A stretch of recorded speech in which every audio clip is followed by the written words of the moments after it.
চলে যাবে।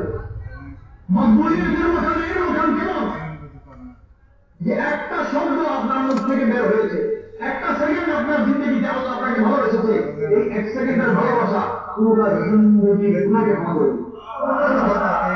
আমার নবীজি উম্মতের হায়াত বলেছেন যে আমার উম্মতের হায়াত 60 থেকে 70 বছর, কমপক্ষে 60 বছর, কমপক্ষে এই 60-এর মধ্যে যাওয়া হবে 60 থেকে রেঞ্জ কত 60 থেকে 70 এরকম বোধ হয় 71 মাসে বলার জন্য। কিন্তু আমরা আস্তে আস্তে তো 60 মাসে ঘন্টার দিকে আমরা যাচ্ছি, সেটার দিকে আমরা যাচ্ছি।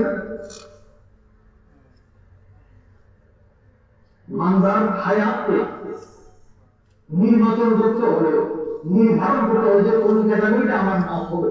আমরা সবকিছু সাজাই, কিন্তু এখানে যারা বসেছে আমরা কি কখনো কল্পনা করেছি যে আমার মতটা কেমন হলে ভালো হবে? কোন পরিকল্পনা আছে? আসলে কি না থাকার জন্য নাকি থাকার জন্য? আমরা যদি আমাদের এই মাহফিলগুলোকে, আলোচনাগুলোকে, দরজগুলোকে সাজাতে না পারি, মানুষ তো না জানলে আপনি স্বপ্ন দেখার জন্য কি কি জানতে হবে যে জানে না সেই শব্দ দেখতে।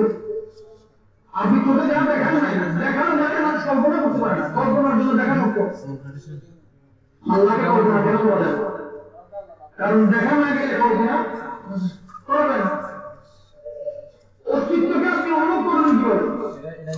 আমাদের এই মাহফিলের টার্গেট কি? আপনারা লিখেছেন পৃথিবী শান্ত হওয়া, অসংখ্য পৃথিবী শান্ত। আল্লাহ এই জান্নাতে ঢোকার সময় যে ফেরেশতারা সালাম দিবে, সালামের অর্থ শান্তি। আমি আপনি যে সালামটা দিই, আসলে কি আমরা সালামের পয়গাম দিই নাকি রেওয়াজ, রীতি রেওয়াজ?